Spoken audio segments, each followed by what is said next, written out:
It's like, I mean, I can't remember the author that said this, but they talked about the beauty of writing horror is that you can just do whatever you want. Like, you don't have to really explain a whole lot, because to your point, the less you know, you allow readers' imaginations to run wild. They come up with their own things, which in turn makes it more effective. So Exactly. that's a really good point. I wonder if that sounds like, I don't know if that was Stephen King, but it's certainly applicable to Stephen King novels. Sure. Who Yeah. the first 85-90% of his novels are always fantastic, and the last 10% of his novels, when he has to actually explain something, Hey,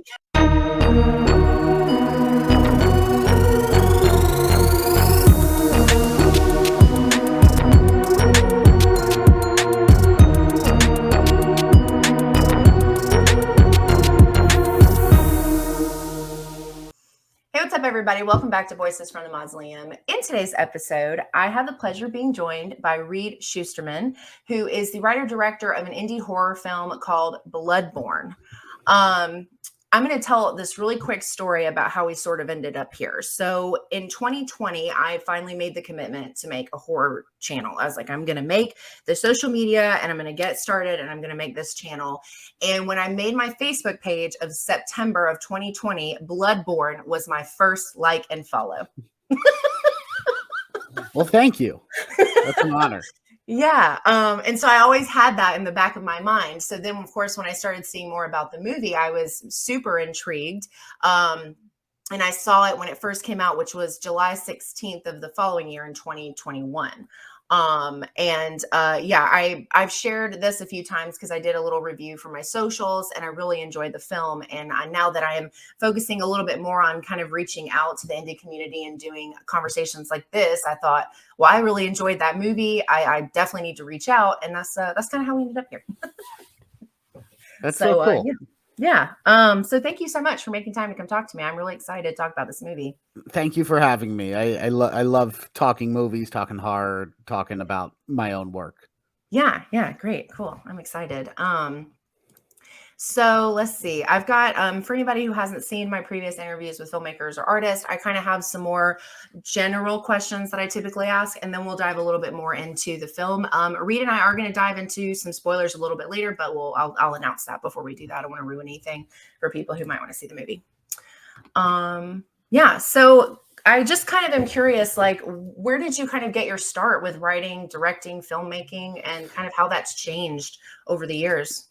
Well, I always loved telling stories, like going back to I was little. In seventh grade English, we had an assignment to write a story, and I wrote something called Friday the 22nd, which was about a person who was very sad and kept trying to kill themselves and failing in funny and improbable ways. And I got up and I read it in front of the class, and everybody was laughing and they enjoyed it, and people were coming up to me later and talking about it. And I've spent every day since then trying to recapture that feeling. Every single day since then. I really like storytellings, and whether it's books or movies, which are my two first loves, but just the way you can really move people with storytelling really appeals to me. And so I always liked movies. I moved out to LA. I was out here maybe 8-10 years or so, just writing, and finally the pieces came together that I was able to make this film. Oh, okay. Wow. That's crazy. I think that I know a lot of people that are either authors or dabbling in like doing horror shorts and stuff now. And it's funny to hear their stories about times that they've shared their stuff early on, because it's just like, I think hearing that, it just ties into the movie. Like I can see that transitioning into Bloodborne, which is, it's just always interesting to hear. Yeah. And this is like a two-part thing, because one side of it is about other people and one side is about you. But what if there is someone who's trying to kind of break into doing filmmaking, whether it's from the writing perspective, the directing perspective, what's a piece of advice that you would give them if they're kind of struggling to know where to get started? Oh man, that's I would like some advice for that myself. it's such a hard process, and it's a long. I moved out to LA about 3 months before my 21st birthday, Okay. and I knew I was the best fucking writer in the history Yeah. of writers, and I was going to come out and take the world by storm. Yeah. And then 10 years later, I barely got this thing made, and this is so much more than so many other people are able to accomplish in that Yeah. time. People who are good and talented and work hard, and Yeah. so much of it is luck. But I think the thing that makes luck happen is putting yourself out there and giving yourself the opportunity to get those chances. Yeah. And I made a short film 5-6 years before Bloodborne. It's just a little fantasy short I The wrote. Goblin Queen. It's called The Goblin Queen. You can find it on Vimeo. Yeah, I'm gonna It's link that. Yeah, that it, was it I watched it earlier. It's really cute. it's Narnia from the mother's perspective. It's Yeah, fun, it's silly, but it it is was fun. it was a learning experience. Yeah. And the producer I found for that movie, who I just had found on Mandy.com back when Yeah. that was still a thing, Yeah. we became really good friends, and she had a good time working with me and Yeah. encouraged me to keep working and keep writing. Yeah. And eventually I wrote a script that she liked, and she took to her partners, and between them and then some other financing that I had been sort of putting around with for a couple of Yeah. years, we Sure. were able to get the numbers up, and we were able to get enough money to make a movie. And so if I hadn't made that short years ago, if I hadn't taken, you know, a Yeah. chance with that and met all these people that I had never known before and worked with them, then this never would have come together.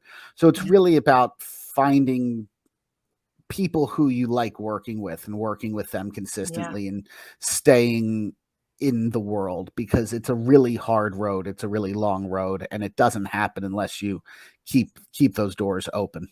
Yeah, that makes sense. And I think I've heard before, relationship building is really important because Exactly. that's how you can move forward. And that, I mean, and I've seen that even from a content perspective. I didn't see any growth until I started creating relationships and doing things with other Exactly. people and creating those bonds and stuff. And then not to mention, especially when you're talking about writing something, it obviously comes from a special place. So you want to obviously Mhm. work with people that you trust, that you know are going to be Exactly. fair to it. So yeah. Yeah, that makes sense.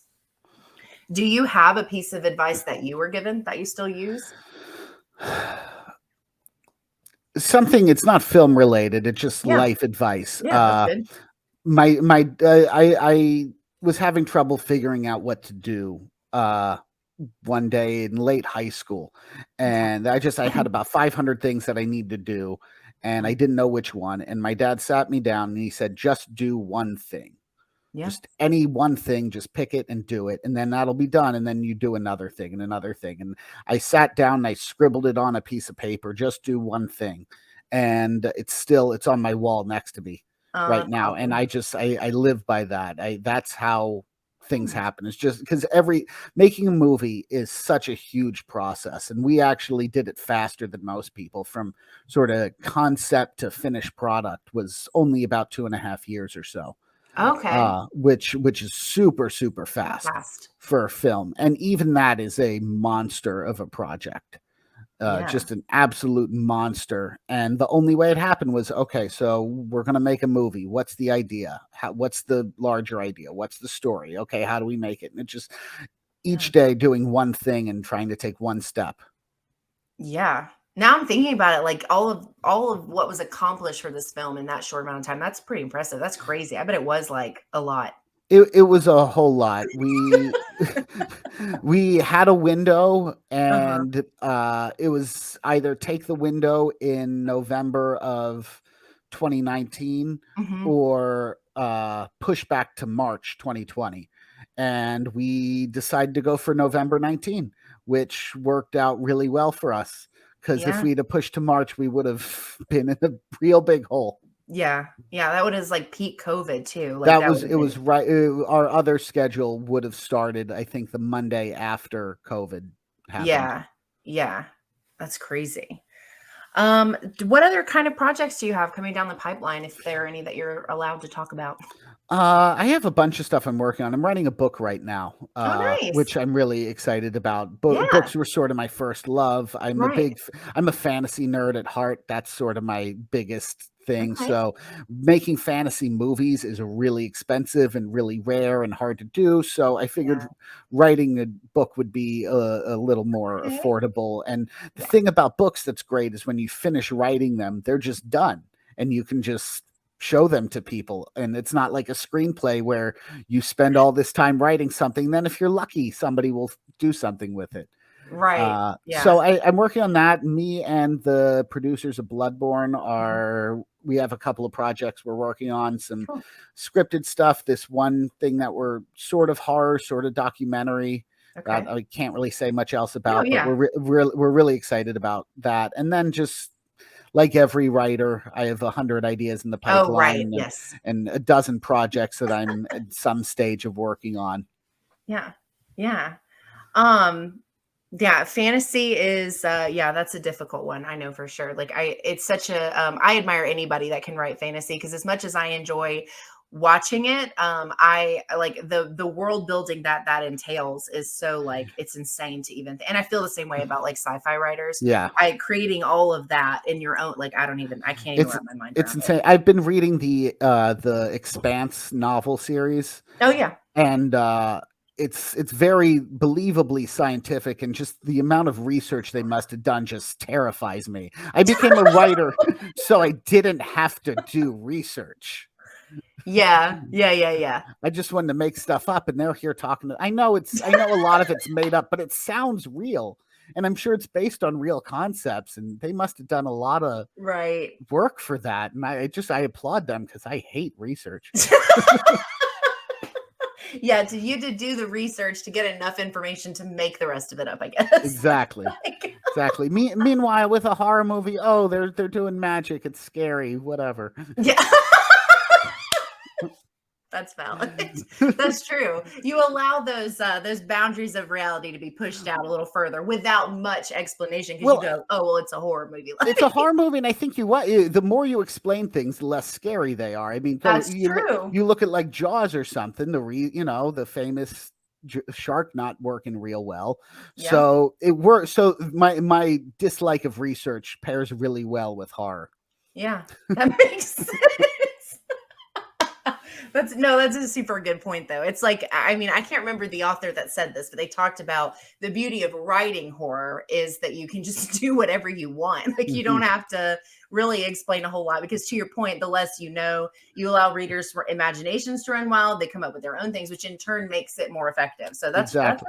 that's a really good point. I wonder if that sounds like I don't know if that was Stephen King, but it's certainly applicable to Stephen King novels Sure. who Yeah. the first 85-90% of his novels are always fantastic, and the last 10% of his novels, when he has to actually explain something, eh. It kind of takes But the first 90% is so good you don't even really care. and you're right, which makes it work. That's Mhm. true. Yeah, it is always the endings that that's a, yeah, I haven't really thought about that. That's a good point though. Yeah.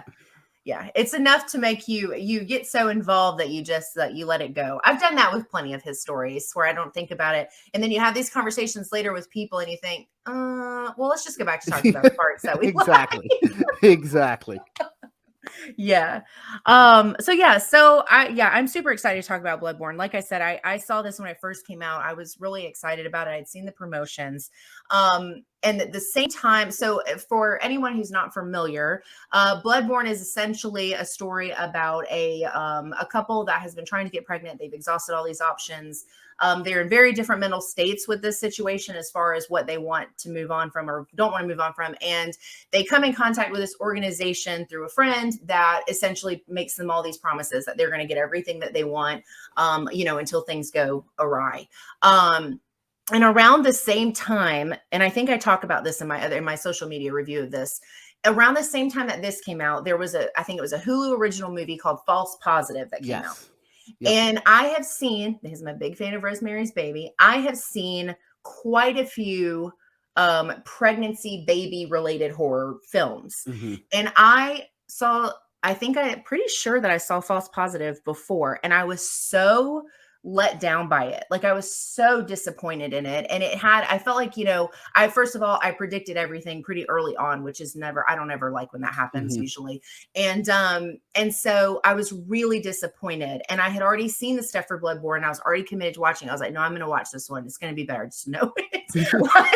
And I ended up watching it. And when you get, especially like, I'm in this emotional roller coaster with, this couple as they're going through this thing. And then we get to this big ending, which I won't talk about just yet. But I was just like, this was so much better than False Positive. Thank you. Thank you very much. I'd be lying if I said that we found out about that movie about 2 weeks before we started shooting. Oh shoot. And so we Yeah. were real.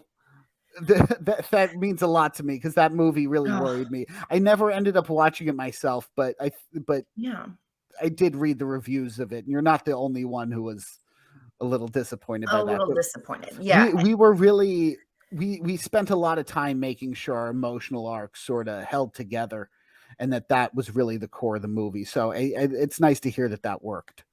Yeah. I think that is I mean, aside from the fact that I liked the more horror element over I would say like the psychological element Hmm. between the two, I also think, yeah, I mean, I think one of the things that caused I just didn't care Hmm. about like any of the things that this family was going through. And I always think, like I'm a mother. I know people who've struggled with being able to get pregnant. I know people who have had bad things happen while trying to get pregnant, all of these things. And to me it seems simple enough to connect to. Like it Hmm. seems like it would be this, like you get this story, you're like, okay, yeah, I can connect to that. But yeah, False Positive was a miss for me. But then when I watched Bloodborne, I was so like, I really really enjoyed it, because I think that horror baby movies are really hit or miss anyway. Hmm. And I was just, yeah, I was really I really enjoyed it. I was very pleasantly surprised by it. Thank you. Yeah. Yeah. I think it worked because it came from a very honest place. My wife and I at the time we didn't have trouble getting pregnant the way the couple did, but we were in the process of having a baby. Yeah. My wife actually told me she was pregnant. I think it was 2 weeks after the movie got greenlit.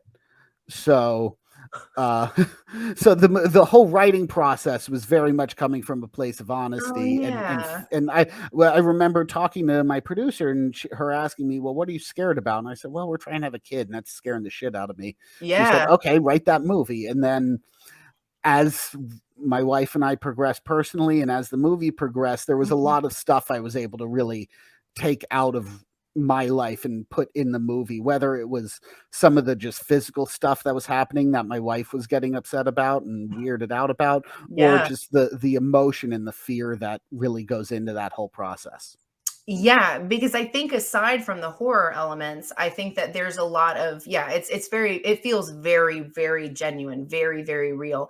And I think one of the best scenes too that really just kind of grabbed me, and this Hmm. is kind of early on in the film, but was they're, when they're sitting in their circle and they're talking about all these things that they, like the ones that how to let go and bringing this item and all of those different perspectives of the people who were talking. It wasn't just Hmm. this, it wasn't just, Michaela's journey to motherhood. It was like all of these other perspectives and all of these other stories. And I think that part was done so well, because it's just these little quick moments, Thank but you. they bring you into this cycle of like what it feels like for so many different people heading in this direction or trying to get in this direction, especially if they've not been successful yet.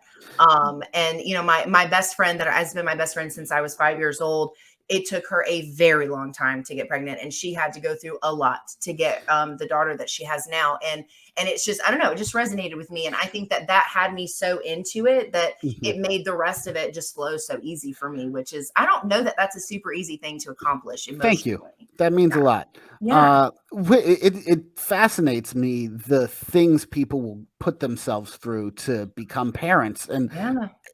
I, as a guy, I'm not really doing that much. But the thing women put themselves through, Yeah. especially when in general, even when pregnancy goes well, but when it doesn't go well, Yeah. and you have to work for it, the stuff women go through, the 3 shots a day, and they're painful, and it leaves scars, and the amount of money and the amount of time and the pills and the treatment, and It's a lot. it's devastating. And then Mhm. if that doesn't work, you have to get to a place of acceptance with it, unless you're Michaela and Eric in this movie, where you get this witch who comes offering you a way out of that. And it was really important for that emotional journey to work, for you to buy in with these characters taking this crazy leap. You have to really buy in that Yes. even no matter how crazy what she's saying sounds, she's offering them a cure to something that clearly Is means a lot to everything. them. Yeah. Uh, Yeah. which is something people do. I mean, the people spend hundreds of thousands of dollars and a decade of their life putting themselves through horrible medical procedures. Yeah. Yeah. And sometimes it works out and it's worth it, and sometimes it doesn't work out, and that's really sad and can leave people very vulnerable to manipulation by evil witches. That's fair. Yeah.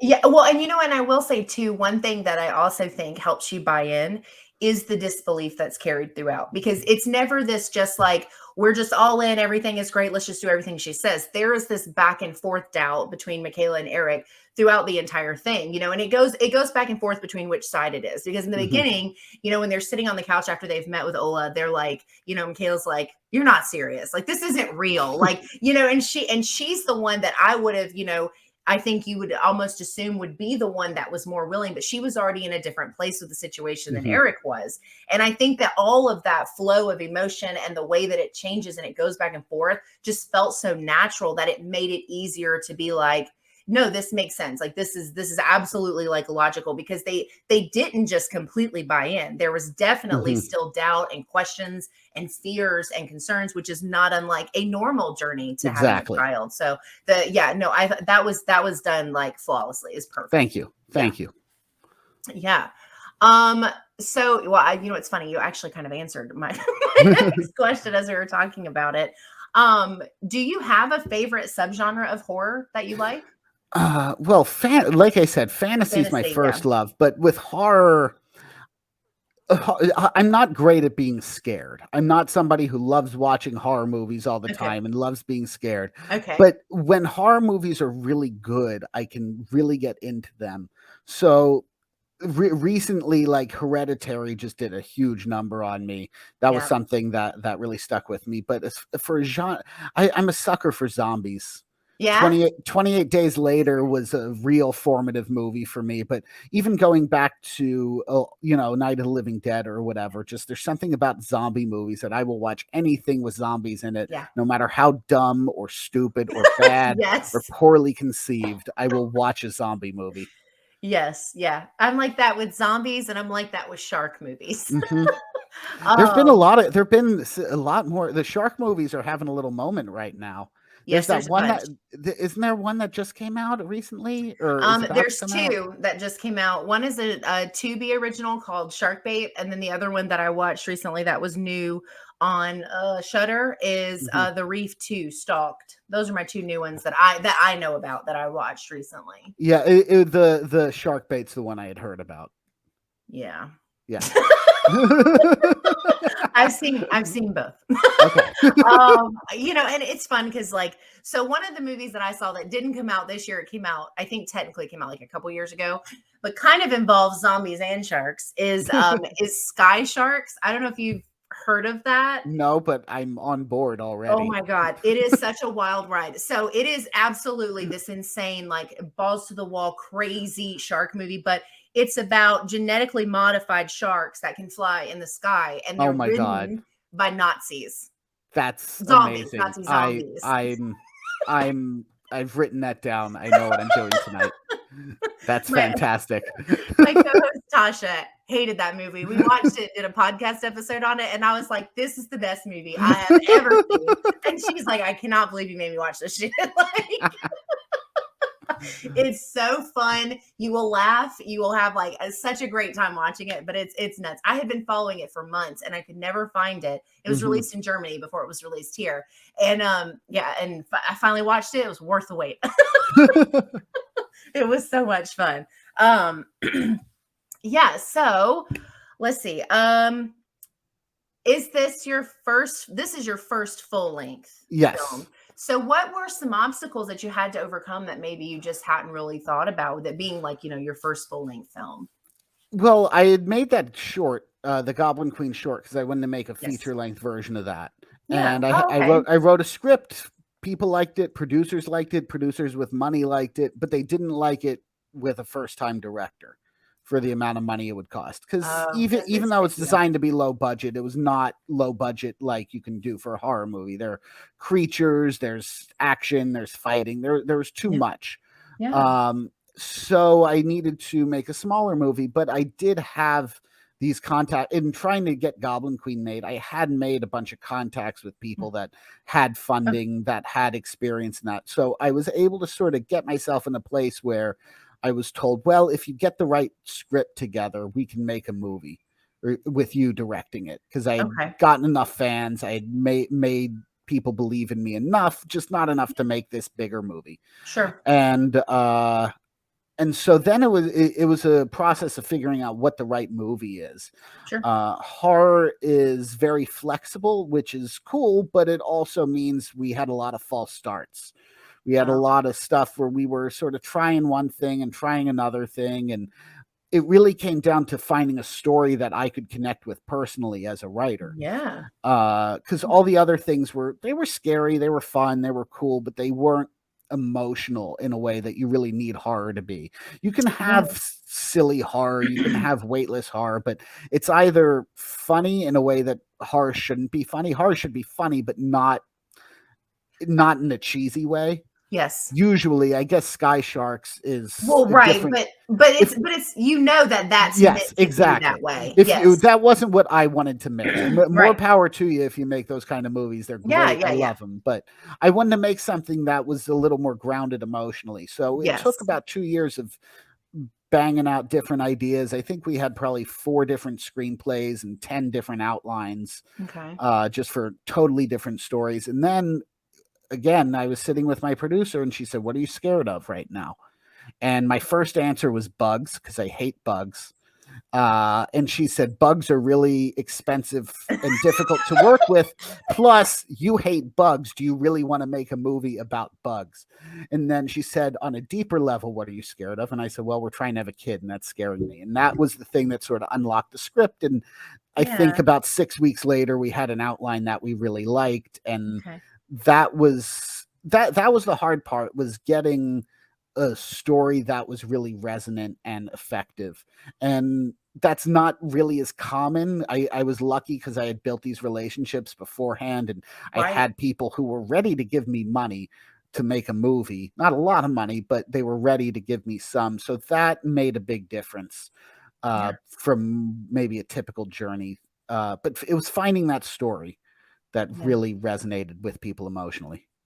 Yeah, I think you definitely accomplished that. I think this is like it's funny because like so my co-host had not seen this Mhm, and I'd been telling her to watch it and but because we do horror content like especially because she just officially became my co-host like a couple mhm, months ago our list for things to watch is always insane and I try to watch stuff when they first come out mhm, and then because otherwise they get kind of lost in the shuffle and they keep getting pushed back for things that are newer mhm. and I finally was like well, I took a leap of faith and I messaged their Instagram, so you need to watch this movie.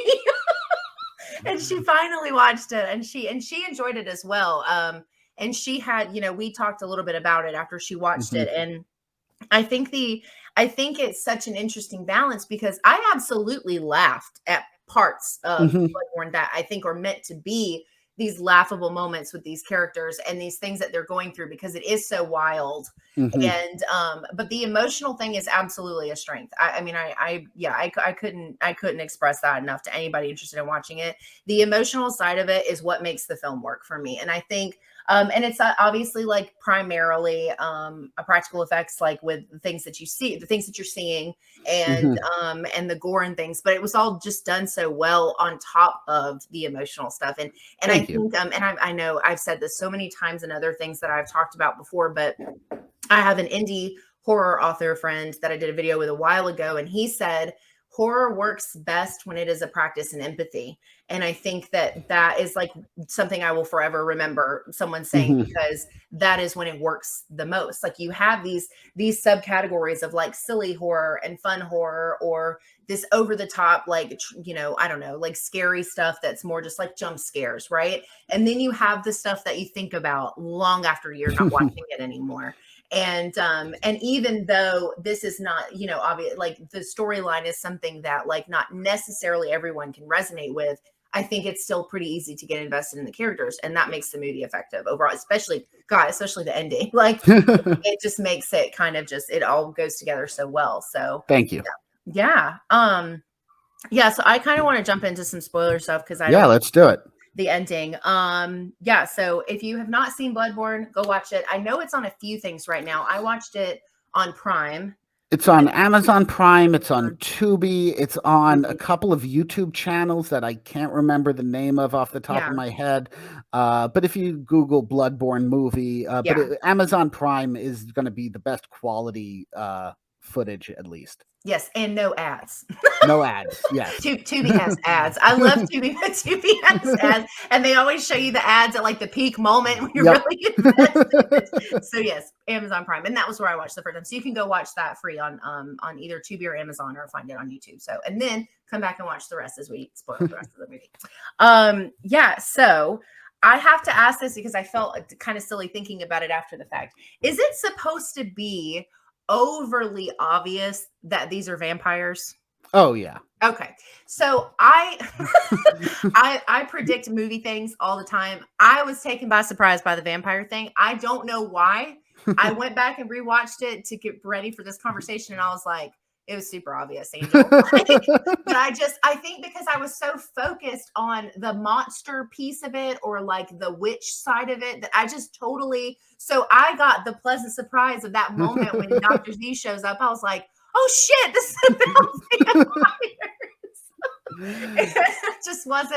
I wasn't prepared for it to be about vampires, but I absolutely loved that though, because I'm getting wrapped up in this concept of like cults. I'm thinking cult, and then witchcraft, and I'm focused on those two things, and then the added element of the vampire just like, I mean, blew it out of the water for me. I just like, where did this idea for vampires like come from? We had written a few versions of the screenplay I had Okay. where it was just like, it was demons, it was witches making a demon baby, very Rosemary's Baby, which obviously we watched as part of preparing for this movie, and is obviously a huge touchstone in pregnancy horror and horror in general, but especially this genre. And everybody was reading it, and it was just kind of like, it was fine, it was good, but it didn't have that. Everybody knew what was coming. You're saying, you don't like being able to predict what's happening in a horror movie. And just everybody's like, oh, they're doing a demon baby. Everybody knows they're doing a demon baby. Yeah. And I got some notes from somebody who's just like, well, there's a lot of blood rituals and a lot of blood in the movie. What if they're making vampires? And it was just a very good, and just, I talked to my producer, and we just kind of looked at each other and we're like, oh, let's do that. And it just made it gave the movie a sense of life, and it made Yes. it a little more fun and Yes. just a little sillier. Like, it's not a silly Sure. movie all the way, but there's some silly moments when the Yeah. vampire comes in, the full reveal. It's a little silly. Sure. And I like that. That kind of movie speaks to me. And 28 Days Later is a terrifying movie, but it's a little silly watching these people run around the way they do. No, I agree with that. Yeah. So that to me gave the story, it wasn't just this serious look. It gave this other sort of out of left field aspect to it. Yeah. That just gave everybody had a lot more fun playing with the story after that was added. I can see that. Yeah, I think it made it for me. So I always tell people, like, I feel like it's really hard to find like what I would consider like good films that are centered around vampires anymore. Like there's been a couple that have surprised me. I just watched Day Shift this weekend. That was a lot of fun. But as far as like something a little bit more serious, a little more horror oriented versus like straight comedy, it's kind of hard to find really good ones. And Yeah. so And you know, when I was growing up, vampires were like my everything. Like Buffy the Mhm. Vampire Slayer was my show. I was super into vampires for like the longest time. And so I have plenty that I love that I've enjoyed. And this element was really just like I had this like, oh my God moment when it happened because, and I guess it works out that I was kind of daft and I didn't pick up on it early on, but it was one of those things where I just was like, I love that concept. Like I just really do because it is unique. Like it's you're taking, you know, when you're doing like the Rosemary's Baby concept, there's Mhm. all kinds of directions people have gone in, but this one was just really unique. And that was like definitely storytelling wise, that was like one of my favorite parts about it was that it was vampires. Cause I'm like, you know, if you were going to populate the earth with vampires, Mhm. making them when there's so many women, statistically speaking, that struggle Yeah. with pregnancies, this would be a really smart move for them. Like, you know, like I'm rationalizing this concept of vampires helping women get pregnant. And it was just, yeah, it was great. That was like, I loved when it like everything unfolds and you see everything as it is. And I was super into it. That was a lot of fun to play with, and that also let me indulge my love of fantasy just a little bit, Just a little. just Yeah, a that's tiny bit. true. Yeah. Yeah. Um, and Tasha wanted me to ask this because she wasn't able to be here today, but so this was her question. Since this is such a different take on vampires, are there qualities that you don't like about modern portrayals that sort of inspired this unique take, or just things that you don't like about, you know, modern portrayals in general? I think so many of these vampire stuff, they get very serious and religious with the whole, not religious in the Jesus or God sense, but just religious in the sense of building these things up to be so important and so big, when really I don't think in a group of immortal beings or whatever, you know, they got lives too. They have stuff going on. They're not they're Yeah. not they're vampires. They're just like us. But I think there's a lot of stuff recently where it's all the same guy in the shadows. It gets this weird kind of sexual thing, which I know is part of the vampire myth, but I feel like has been Oh, yeah. overdone recently. True Blood was a lot of fun, but that just went off the rails Yeah. in the second episode and then stayed there. I I loved it. I watched every episode of it. So don't get me wrong, I enjoyed it, but it made no sense. No sense at all. Yeah. Uh, No. but I think that there was the Twilight powered wave of sexy, cute vampires Sure. that just kind of got old. And this one, we were able to make vampires a little more scary. We were able to get away from some of the real standard tropes. We're not worrying about daylight and stuff like that. There's some hints to that kind of stuff, Yeah. but But we were really able to reinvent the vampire myth in this movie in a way that was simpler than a lot of other ways vampires are presented. yeah. And it still has layers though. Like I Mhm. definitely, I mean, I definitely think I agree. I think vampires are over there's a lot of things that go into them that make them almost too far-fetched or Mhm. too over the top, I guess. And this didn't feel that way to me. I mean, he's still hunky, right? Like he's still a cute little doctor vampire or whatever, right? But Yeah.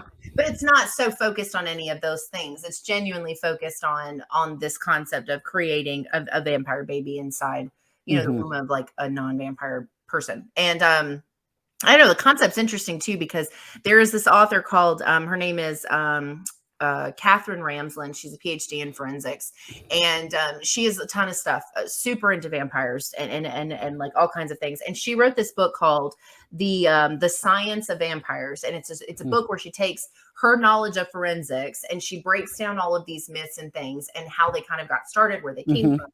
And one of like the funniest chapters in that book is everything you wanted to know about vampire sex, but were afraid to ask.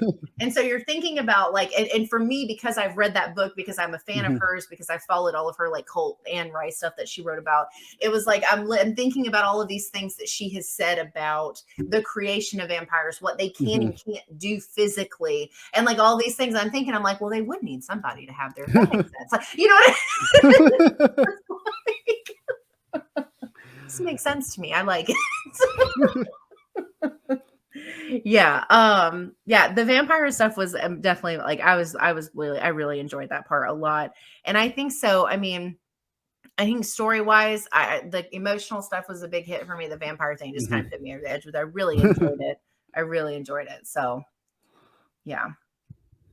I Thank think you. that's yeah. So you're working on fantasy stuff. When you did so I watched Goblin Queen just a little while ago Mhm. because I wanted to watch it. It's like an 11-minute short. I'll link that in the video as well as Bloodborne's socials and all that kind of stuff. But so that one this family thing seems to be kind of like a theme too. Is that intentional or is that just kind of how your brain works? Or I think it's how my brain yeah. works. Unfortunately, I think I should talk to my therapist about that. But um, the stuff I'm writing now has similar themes too. So Okay. there's just something about the parent-child relationship that really, I guess, left an impression on me at a certain age, Okay. and it's something I'm fascinated with. And I do find it interesting. The first thing I made about having a child when my wife was pregnant with a child. So there's clearly something about that that is Mhm. fascinating to me, and I have some kind of unfinished not try I have wonderful parents. I'm not traumatized by it, but there's something about that that Yeah. really speaks to me and I find very interesting. And it's certainly something that whether you have good parents or bad parents or no relationship with parents, everybody has very strong feelings about parents. Yeah. And so it's a very fertile ground Absolutely. for storytelling. Yeah, and I think like one of the things that I loved about the ending of Bloodborne was this turn of like, when Michaela, they tell her like the baby's going to need a heart. And so Mhm. she's like, a heart.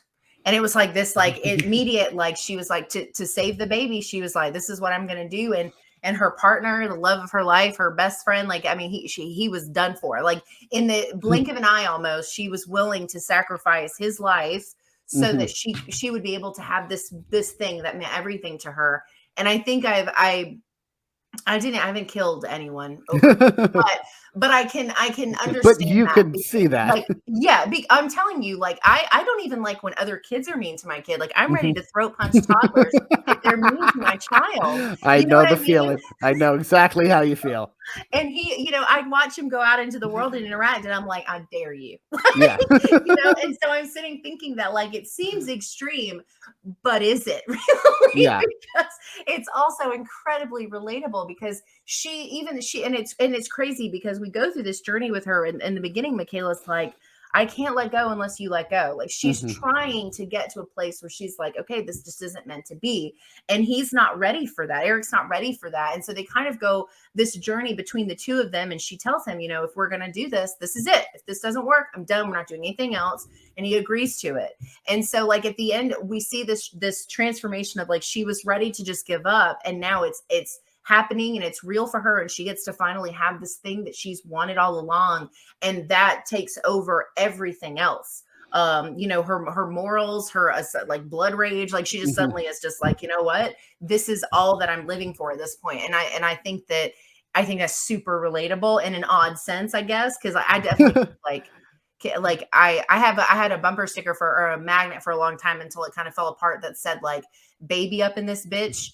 And I remember going to take the car to get service, and this guy was like laughing. He was like, it just tells me that like don't mistake the fact that I'm a mother, that I won't whoop your ass if you hit this car with my baby in it.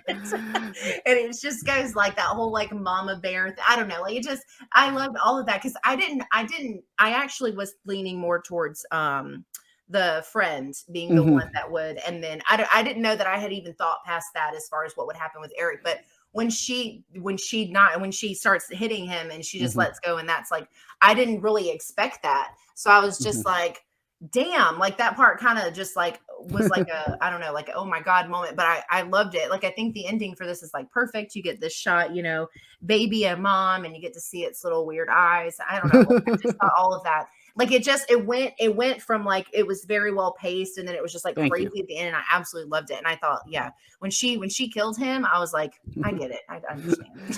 That was something we spent, obviously, the ending, but getting to that moment emotionally was sort of the big challenge in the script because we Yeah, didn't want it to be like, oh, women are crazy, women get baby crazy. It was really right. important to not sort of lean That's a good into point. that cliche.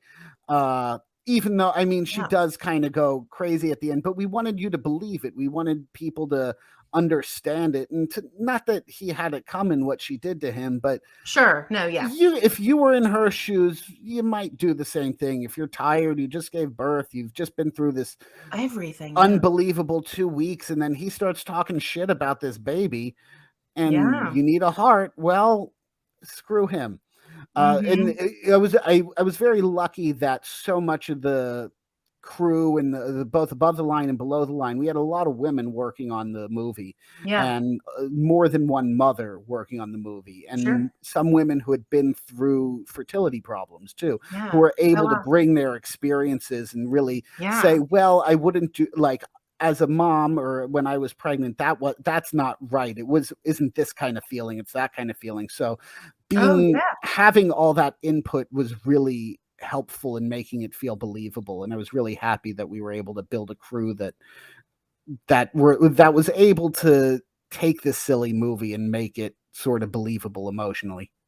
Yeah, and I think that's I hadn't really thought about that, but that is a good point. I think the way that the art carries itself, it doesn't feel like she's just outrageous Mhm. and nuts. It really didn't feel that way to me. And especially as a mother, like it just hit Yeah. differently for me in general. But yeah, that's a really good point. I hadn't thought about that. But yeah, I think the leading up to that, because she starts out in this very different place, but her transformation is so gradual, Mhm. it's just this very natural change. And the truth of the matter is, and anybody who's ever been pregnant can tell you this, it's a lot of times, and I guess it's not maybe for everybody, but for a lot of us, it is a very switch moment of like, okay, this is my focus now. This is what Mhm. I have to focus on.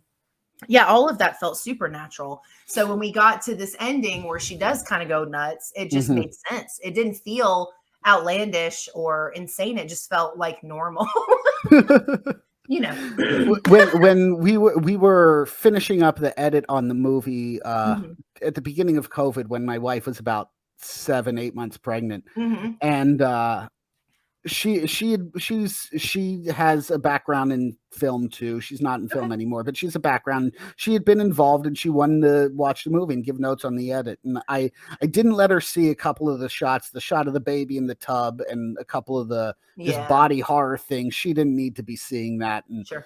she was fine with me covering her eyes here and there. But when we got to the end, I remember her having this look on her face, and I it was partly like, oh, she's proud of her husband making something that she likes, but it was it scared me a little bit, the look in her eyes when she saw the dead husband on the movie. It was like, oh, so this was all right, a little plausible. Yeah, I think yeah, when the baby's there, it's like that's it. Everything else is like Exactly. yeah, Exactly. no, yeah.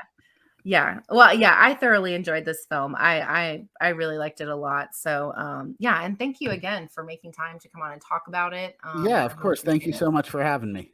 Yeah, so that was my interview with writer director of the 2021 horror film Bloodborne, Reed Shusterman. I will put the Bloodborne social medias in the description below, as well as a link to Goblin Queen, which was Reed's short that we discussed as well. Hope you guys enjoyed this video. Definitely check out this movie if you haven't yet. It is a really fun movie. I thoroughly enjoyed it. So yeah, check it out. Have a good rest of your week. Enjoy your weekend, and I'll see you in the next one.